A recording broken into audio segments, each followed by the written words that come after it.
So when I started this, probably around a month ago or so, it was all brand new, and I said how wonderful it is. And when I started the one OMAD, I believe I weighed around 174 or 175. I'm probably, and I haven't weighed myself, but I'm probably down to 161.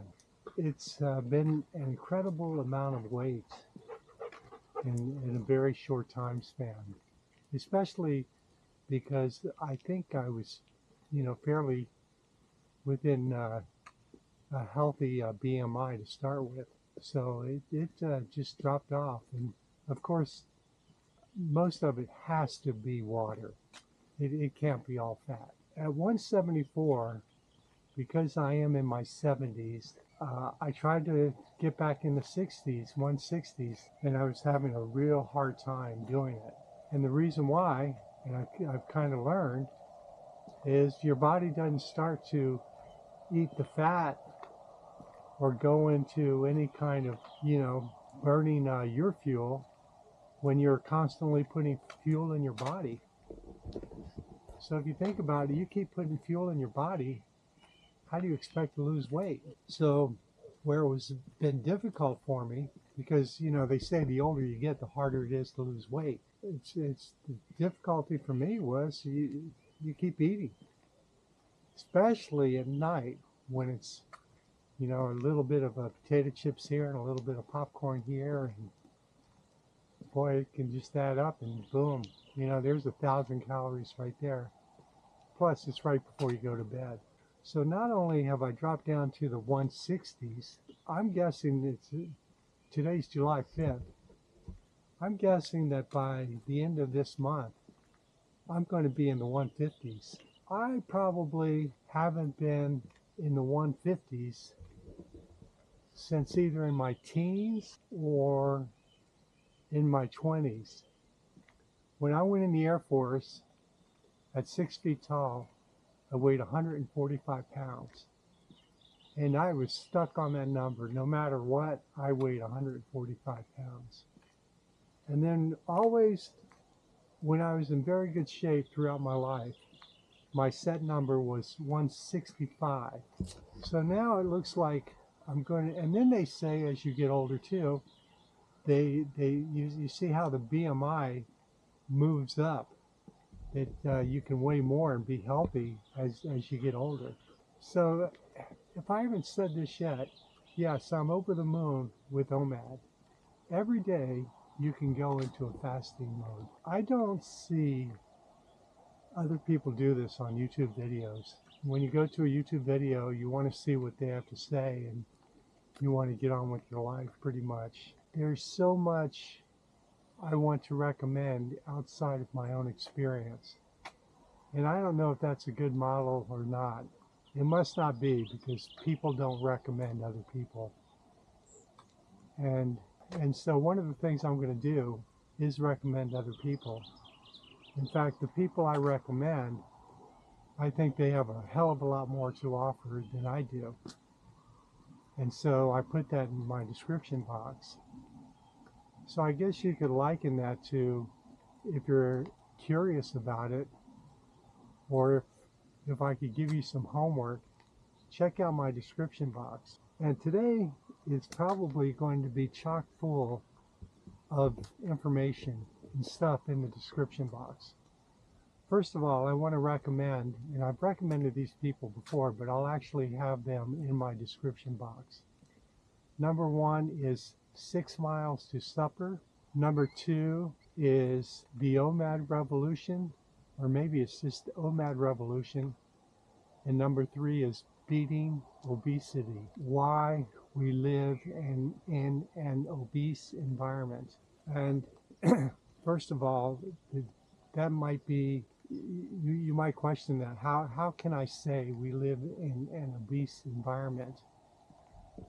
First of all, there are under 2% people in the United States that are underweight. Probably most of those people that are underweight have cancer. There are almost 75% of people, I believe it's 74% something, 73%, But let's round it off to 75. So 3 out of every 4 people in the United States, I'm talking adults, are overweight. If you're in Somalia and you're out going for a jog to lose weight, they're going to look at you like you're crazy. You have to run to lose weight.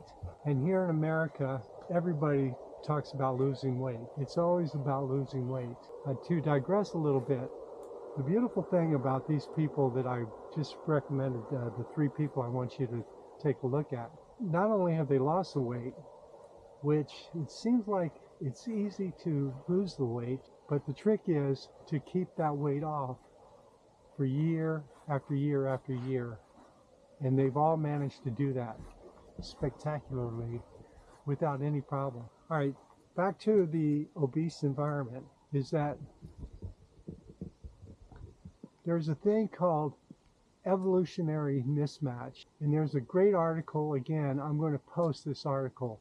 The author of the article, he argues, back in the day, for thousands and thousands of years, we lived in an environment of scarcity. It was always about getting enough fat, enough food. And it's only after the Industrial Revolution we now have enough food, and more than enough food. So everything's been spun on its head, and our bodies aren't made for the environment that we're in. So there's an evolutionary mismatch. Again, the author of the article that I'll post talks a lot more about it in depth, and I'll leave it at that. In relation to that, I like to think that we have two brains. Our inner brain, as our inner brain, the one that's the oldest part of our brain, the drive for food and the drive for fat, it's there. We're designed to eat and eat as much as we can. That's one part of our brain. That's like the evolutionary part at the beginning as we evolved. And now we got this prefrontal cortex where we can think and reflect and realize that eating this way in this environment that we're in is not good for us, especially here in America. Come Sunday, you're watching football, and a lot of people, they watch football all day Sunday. You got football on Saturday, college football, and then you have Monday night football. Now we've got Thursday night football. And I believe of the top 100 programs watched every year, probably 90% of them, at least, are going to be football broadcasts. So you sit around watching football, and a lot of the commercials are about junk food. And then while you're watching football, you're drinking beer and eating potato chips. You go to the store. You know, food is just completely around us all the time. You go to a wedding, you go anywhere, you're expected that they provide food. You go to somebody's house, they're providing food.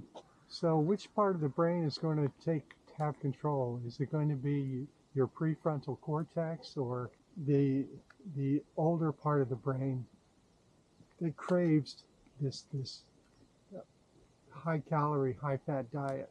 I'll tell you how bad things got. When we were on vacation, we drove up to Seattle and we're heading back to California. And when we crossed the border into California, we looked at a town called Redding, California. And my wife would look at on the internet and look for restaurants that will serve vegetables.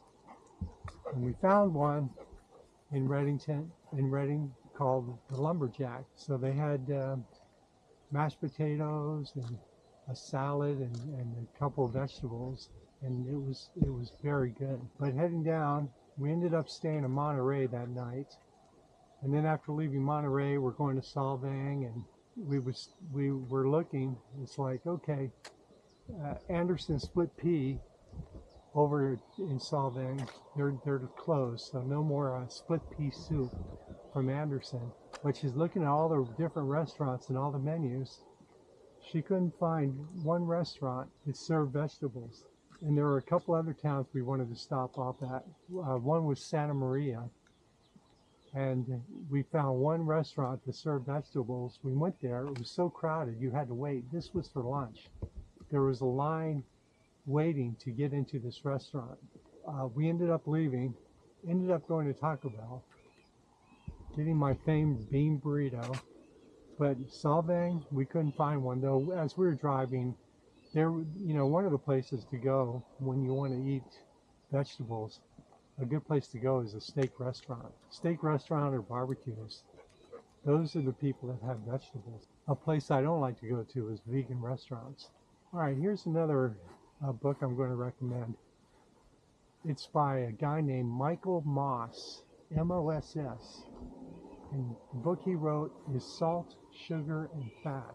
And what he says is that these large food corporations, they actually have these food scientists, and when they develop their products, they actually figure out how to get the right amount of sugar, of salt, sugar, and fat.